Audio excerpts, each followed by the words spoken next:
What's up, everybody? You are tuned in to Datil Tapes here in beautiful St. Augustine, Florida. We are at Double Land Studio. Today we have one of my favorite bands in North Florida, Fortune Child. We got Christian Powers on drums, Buddy Crump, one of my favorite guitar players to watch live.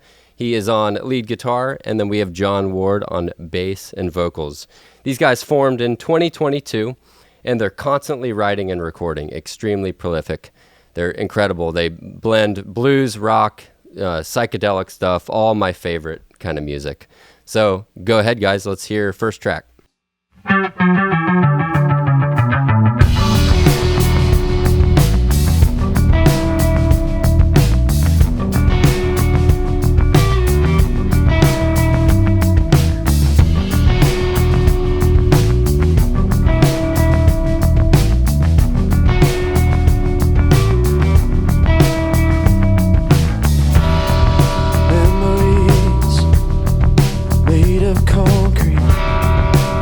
Inside my body, burning me alive, messing with my mind.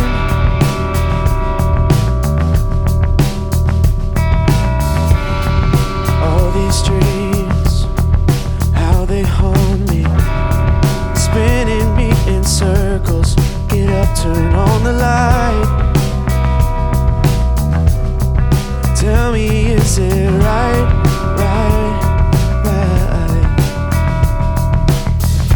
How am I gonna try with somebody else? My ride or die, I close my eyes, you're right there with me. I can't say goodbye to something like this. We gotta try.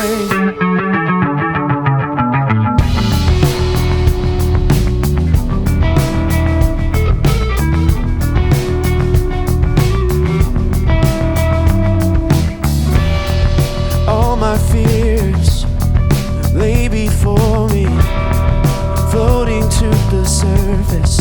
Can't you see them shine, lighting up the sky?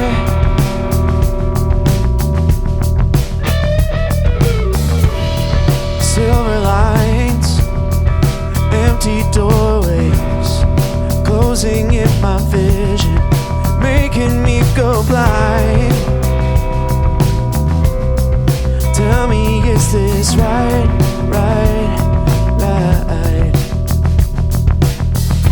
How am I gonna try with somebody else? My ride or die, I close my eyes, you're right there with me.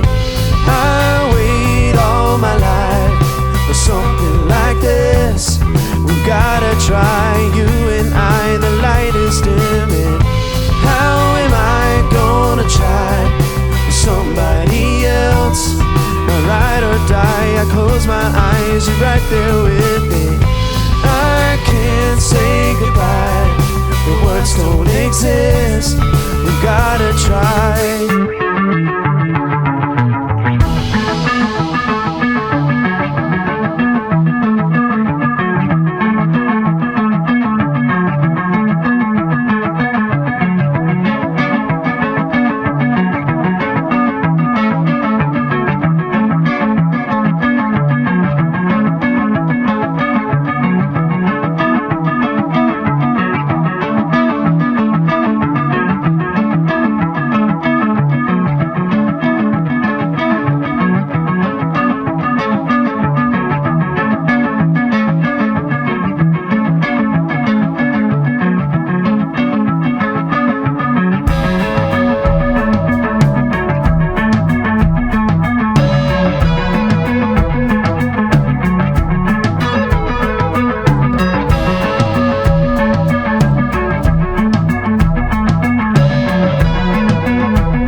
you're right there with me.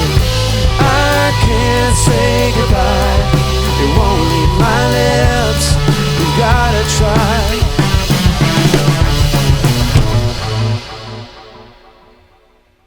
Fortune Child. So they just put out a live album that was recorded here at our amphitheater in town. It's called the St. Augustine Amphitheater. They were supporting the Black Crowes on a run, and the tour, conveniently for these guys, ended in St. Augustine. And I was at the show, and it was incredible. Talk a little bit about that live album. It turned out really awesome, honestly. We got to play a few shows with the Crowes. It was a great run, and then we decided we wanted to capture it all, at least what we thought was going to be some of it, and then we used the entire set from St. Augustine, which was really neat. Really special, too. The vibe was great. Knew lots of people that showed up, so I don't know. It just felt really good, and it was just cool to play on that stage and to, kind of fulfill a dream of all of ours for sure. Yeah, so I mean, really neat. All of us go to this amphitheater all the time, and we see tons of shows. Me, Christian, and John went to King Crimson, right? I think so. That was fun. And yeah, I mean, I bet that was like surreal, like looking at it, from not the seats. Yeah, for sure. Pretty sweet. It's a very different feeling. Exactly. So speaking about, live albums and albums online, one thing that's always a topic of, bands like it, bands may not like it, is streaming. How do you guys feel about streaming? Does it help you? Does it hurt you? Does it, obviously you're not selling records, but what are the benefits and what are the downsides? I mean, the benefits nowadays is that you're reaching so many people, I think, with it. And I think that's like the internal artist battle is like, they're taking so much from us because, people aren't getting paid. And, that's a huge topic of discussion in the industry nowadays. But for me, at least, using a platform like Spotify or Apple Music is huge in terms of discovery. And I think that plays into our hand at this point, being newer and just kind of writing and figuring things out. You have a song. I mean, we had one last year land on one of those editorial playlists, and it boosted us a ton. Got us into a lot of, new fans' ears and got some attention of some other people too. So it was, I think that benefits massive, that's a great thing. I remember that. That was like, you guys were on a bunch of playlists and tons of new ears. For me, I'm a big fan in streaming. I'm not one of the people that just, talk down on it. I think so many times we've all been to shows and you've never heard of a band. The first thing you're going to do when you get home is go check them out on Spotify or Apple Music and whatnot. And then the next time you come into town, they go to your show again and they buy a shirt or they buy your physical copy. So Sure. As far as bands that appear that they have like these huge followings on streaming and like huge playlist things, talk to me about some bots. The bots. The bots. We nearly named a song after those bots because we had an experience with the bots. I'm sure anybody nowadays that is streaming or in a band that has music that's going to stream, they end up in a situation where they get hit up like, hey, you should be on this playlist or something like that, And when you're new, like you just bite, Do you have to like, pay for that stuff? Some of it you do, some of it you don't. Some of it they say it's free. Yeah. Sometimes you do pay, and sometimes it's like $5 or $10 or $20, whatever. And I've heard horror stories of people being like, hey, they promised us the world was $1,000, and they're just scammed, ripped off because you end up on these playlists, which it's such a crazy game now because the algorithm is so like detailed, like intense that it can, depending on where your song is next to another song, if people skip your song, if people like, whatever, however they interact with it is massive for how your music does on that platform. So for, us, we got a song on some whack, I can't even remember what the playlist was. It was out of Helsinki, of all places. And Bots in Helsinki, dude, that was almost the name of the song. And I can't remember. There was like Katy Perry. There was like crazy music on this playlist, and we were like, I don't think this is going to reach the right audience. And so you guys fit right in. Yeah, it was perfect, Yeah. right? You know, you go from like Katy Perry to us, which, you know, for anybody trying to listen to Katy Perry and then listening to us, first off, shame. Second off, like whatever, you know, rock and roll forever. So it was tough because then I started researching all of these topics about like what was happening first off, because I was like, I don't even know how we got on this. And then come to find out it was like a massive problem that all these artists were having. It's like, oh, it's another bot playlist. They use it to kind of like generate spins for themselves. They make money, and nobody really knows what's happening. A lot of these artists are just like, cool, my streams are up like 10,000 this month. And then they go on tour and there's 20 people at the show. Yeah. And that is even like a different crazy discussion, because there are people using those spins for their benefit because, you know, perceived fame, you know, they're getting like crazy guarantees, and venues are just losing their ass. Yeah, it's like 1,000 cap venue and there's 40 people showing up, you know, and that, like, as an artist, geez, you know, that was. I mean, it's a fun wild ride for a little bit, and then you do a tour or two, and it's like it's over. I don't know. We're going to work at Kroger, dude. Yeah. Well, let's hold off on Kroger. Let's hear another song. How about that? Let's do it.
Some things never change. Recall, replay.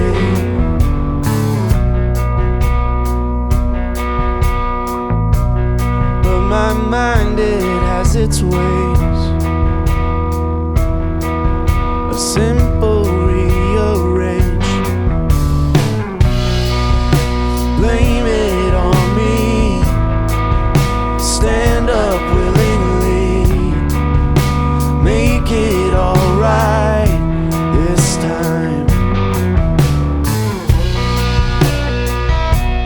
There you are, underneath the moonlight.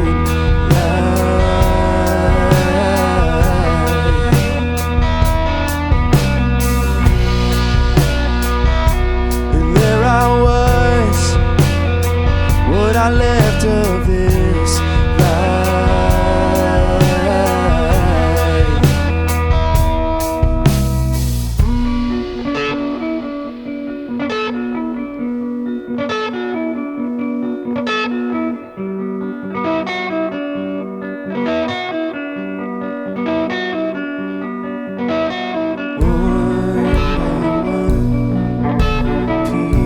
Pieces fall. What was real after all? One by one, pieces fall. What is left after all?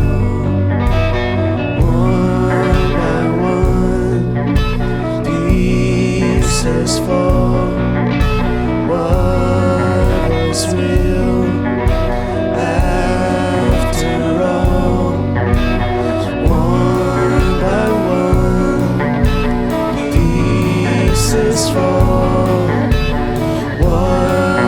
is real after all.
Buddy, next level licks. Yep. Seriously, this guy actually taught me one of a lick recently, and I used it on ATW's new album. You know, since we're on the topic of guitar, yes, tell me everything. Well, in FC, it's mainly a Les Paul. You didn't start on a Les Paul though. No, my first guitar was just a little. I'm trying to think. It was like an Alvarez. But like I started playing a Strat because of Hendrix, obviously, and the early days of the band. The early days of the band was a Strat. Yeah, it was. Strat and a Marshall. It was a different time. Yeah, it was a Marshall. Then it was Marshall Les Paul. Yeah. Yep. And that was super sick. But you know, like I don't know, like something about like rolling in a half stack sort of feels kind of, you know. We're like, trying to make it cool again, though. Yeah, I like, think I don't want to be cool, that dude. guy, but Yeah, it's just but it's so cool. but do it. We You know. we need that guy. Yeah. We need that guy. Yeah, exactly. The world needs that Right. guy. And Make that guy cool. And lately it's been a Super with the Les Paul. The Super sounds incredible. The Super is sick. It's really cool. It's very cool. Yeah. So, but what kind of speakers do you have in the Super? the Super actually the ET10s. Nice. Yeah. The- Shout out to Warehouse Guitar Speakers. Yes. ET10s. Super tight. Great Yeah. speaker. So, John, I think the question everybody wants to know is how many instruments do you play? That depends on your definition of play. Depends on my definition of instruments. Because good- drums is not one. Hey, I see what you did there. it's funny because John can play drums, though.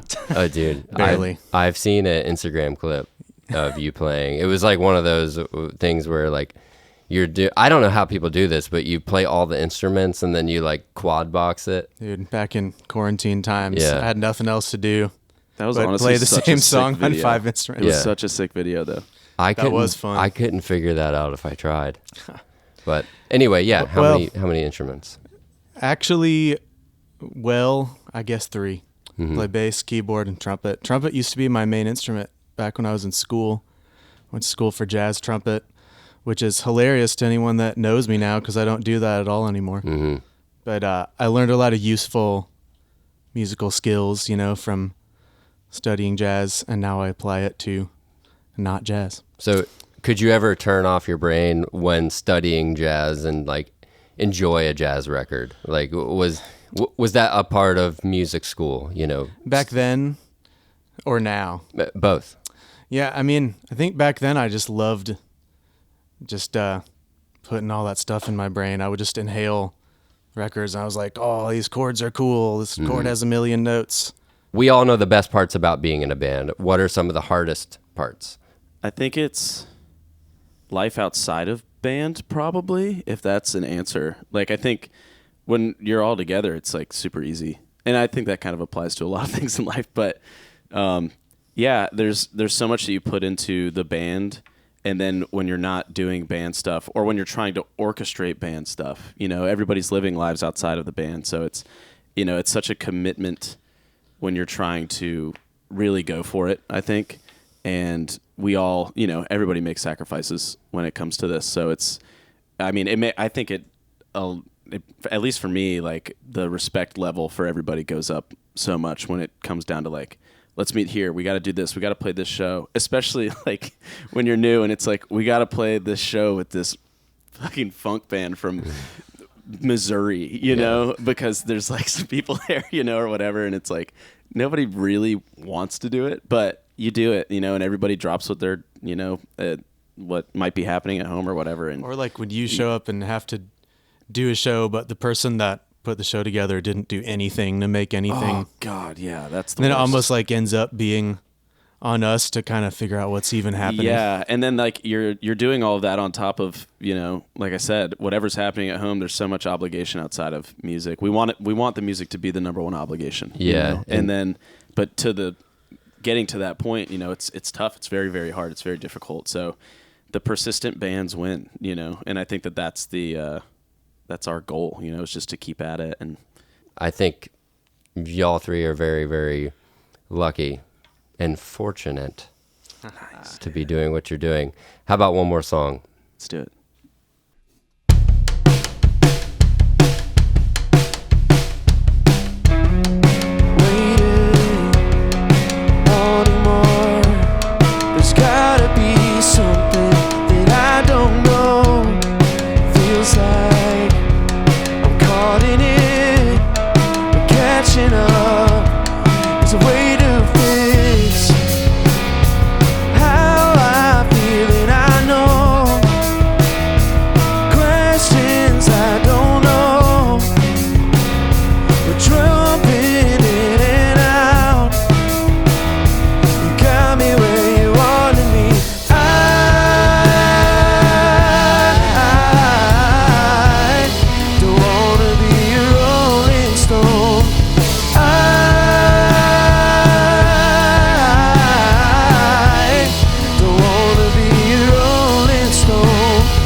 dad says for my birthday, I get to go to Double Land.